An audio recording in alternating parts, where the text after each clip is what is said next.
This time of year, I usually get a lot of questions about whether the time of year affects your ability to buy or sell, how it affects purchase price, how it affects the market. I'm going to answer those questions now. This is Chadbourne at Demetria's team, the Real Estate Group, and our team has the experience to help you navigate any real estate market. Question 1.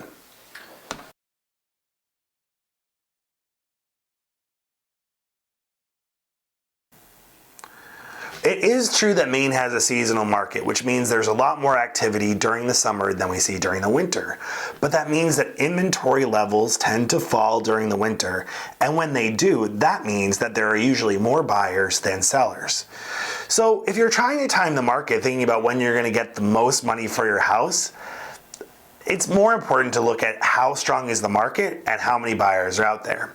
In this particular market, we are operating still in a market characterized by extremely limited inventory. Usually in the winter, the only people who are selling are people who have to sell. Those include people going through a divorce or a job relocation. Maybe someone has died or a family member has moved into assisted living and they have to get rid of a home. Or maybe an investor had something turn over in a property they were renting out and decided they didn't want to rent anymore. Those are the types of situations that sell during the winter, and those are far more few and far between than people who are choosing to sell in the winter. In Maine, a lot of Mainers, if they don't have to sell in the winter, they don't have to sell and move out while it's snowing, they choose not to, which means that for buyers who are looking in the winter, the sellers who are selling are usually serious. But as a seller, if you're choosing winter as a time to sell, it means you have less competition. Now, yes, there's been very little competition for quite some time now because there's way more demand than there is supply, and never is that more true in the winter. So if you're thinking of selling during the winter, winter's still a good time to sell.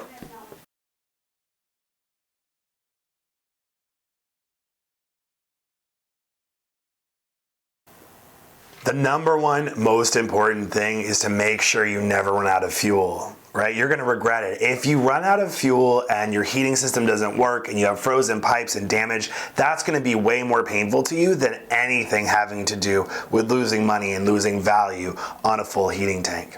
Now, that being said, one important thing that we do in every purchase and sale agreement, that's when someone makes an offer, is it has a question there to say what happens to any fuel that's left in the tank. If you have an oil tank, a kerosene tank, a propane tank, there's a question that says, will the buyer pay you for the fuel in the tank? And there's a checkbox that says yes, they shall, or no, they shall not. If you're a seller and you know that you have oil in the tanks, you paid money for that. And if you're just getting asking price, maybe you're saying, oh, well, I also want to get full money. Now, if someone comes along and they're going to pay you $10, $20, $30, $100,000 more than your asking price, maybe that's a point at which you're willing to throw in the value of the fuel. But if someone is paying you what you asked and we're valuing the real estate, really the value of the fuel is separate. So my recommendation is, if that's something that's important to you, that we make sure we flag that and that it becomes a conversation point when we're reviewing any and all offers. When I review offers, I make note of the few key terms that we're going to care most about. Number 1 is purchase price. Number 2 is the type of financing they're using. Number 3 is whether or not they're asking inspections. And number 4 is the buyer willing to pay you for the fuel in the tank? If that's important to you, honestly, very few times is a buyer going to walk away from a deal because you're asking them to pay for the fuel in your tank. Mainers understand that fuel is worth money, and I advise my buyers in competitive situations, competitively, it makes more sense to say to the seller, yes, I'm going to pay for that fuel, because you don't want to risk offending a seller and saying, no, I'm not. I know you put that money in there, but I'm taking it for granted. And with rising fuel prices, I don't blame any seller that wants to get their money back for the money they put in the tank. But it's important that we make sure we have that conversation and we look carefully at any offer before you accept it to make sure you know whether or not you're getting paid for your fuel.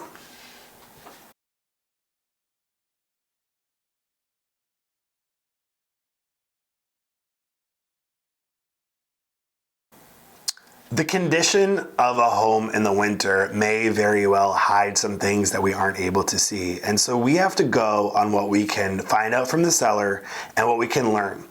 If you're concerned about what might a house look like underneath the snow once the snow melts, is the lawn grown in or are they hiding something with the snow cover? There are a few things you can do. Number one, we can look at public sources of photography. So Google Satellite goes back in time, and you also can look at Google Street View and you can see different times during the year where pictures have been taken.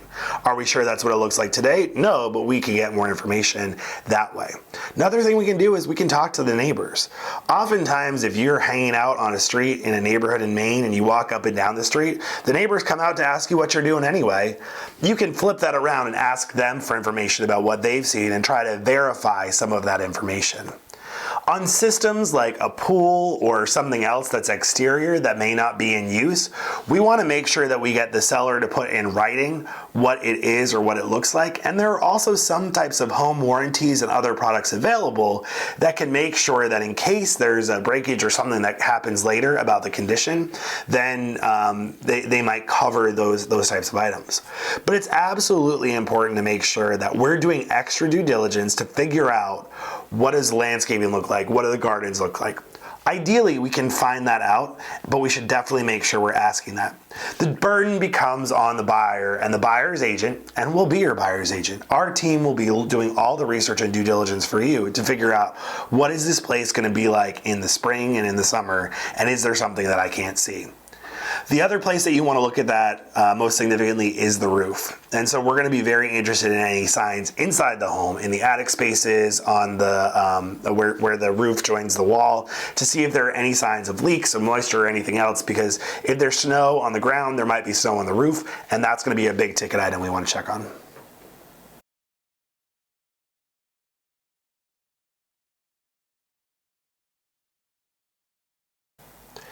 If you're a buyer during the winter months in Maine, you might be frustrated by low inventory.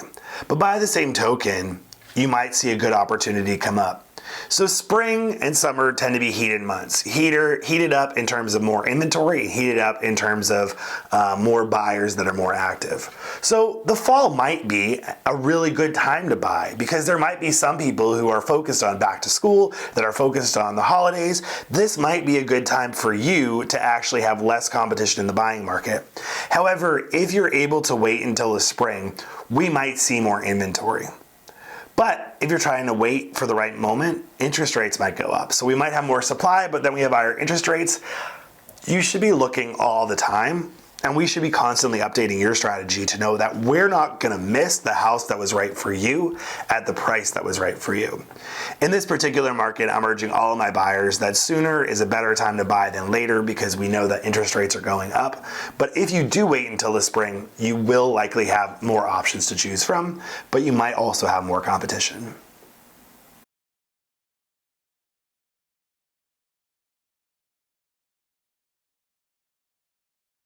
Really important thing to figure out when you're buying a house in the middle of the winter is how are you going to keep your driveway clear. Now, this is something I talk about in the summer with a lot of my buyers when there's a steep driveway or a shaded driveway or a long driveway, and we're thinking about what is the cost or what is the work going to be required to maintain that driveway in the winter. If you currently use someone to snowplow, you might want to find out whether or not they service the new area to which you're moving. They might not. A lot of these vendors won't go very far because they can make quite a bit of money in a local service area, and the amount of money they're going to have to pay to travel to you might not be worth it. So it is important for us to ask around at the time that we're under contract to say, who are some of the people you use?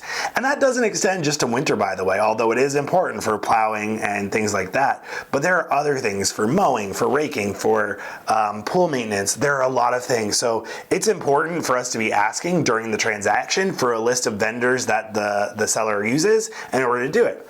Does that mean that you have to work with those same people? No. You can absolutely switch, or you can do it yourself. But in the event you're moving into a new area where you may not know as many people to draw from, it is very helpful to know who the prior owner was using and to try to extend and build upon some of those relationships.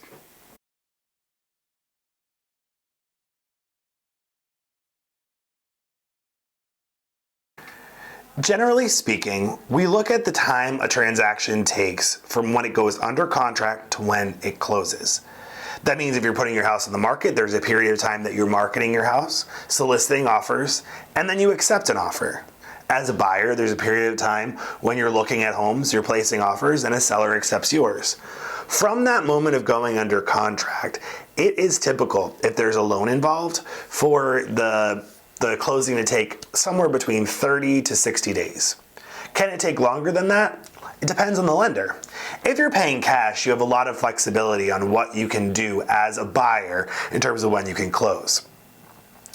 If you're borrowing, usually, in order to lock in your interest rate, you're going to have to close within 60 days. Otherwise, you're going to have to pay more money to the bank for the privilege of them holding that interest rate low.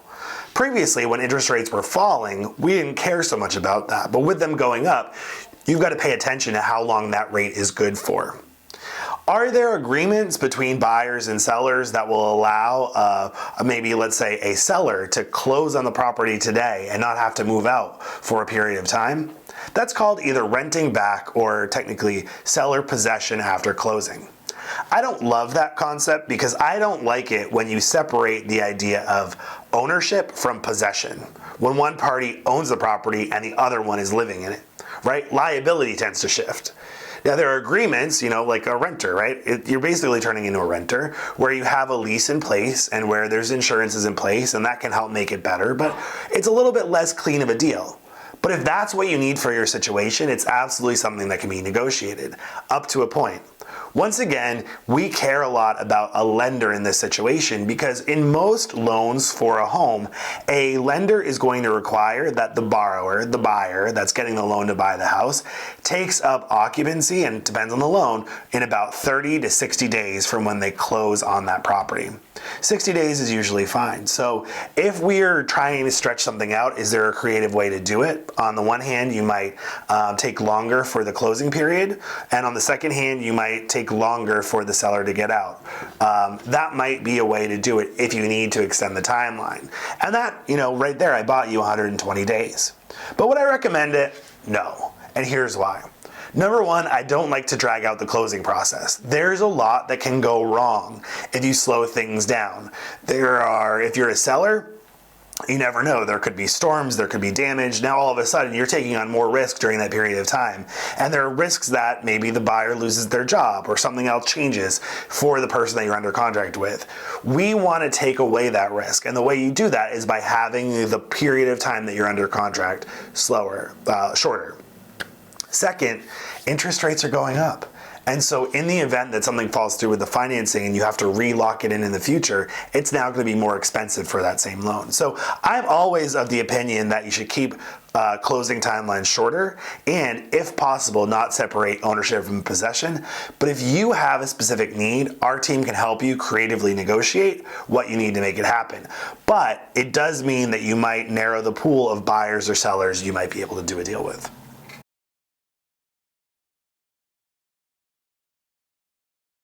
Look, there is no time of year that's better or worse to buy or sell a home. There are just differences. And in the winter, you're going to want to be mindful of how much does it cost to heat a home? What does it cost and what does it take in order to keep the snow clear? Where can I put the snow? These are things that come clear. And there are pros and cons of any time you do it. The most important thing to understand is what are your needs and how might a potential situation meet them? Is this the right time for you to sell, or is this the right time for you to buy? Give our team a call and we'll have a personalized consultation where we'll talk about what it is you're trying to achieve and how we might make this time of year work for you. For Demetria's team, the Aaron. You're so close to having it perfect. For Demetria's team, the real estate group, this is Aaron Chadbourne.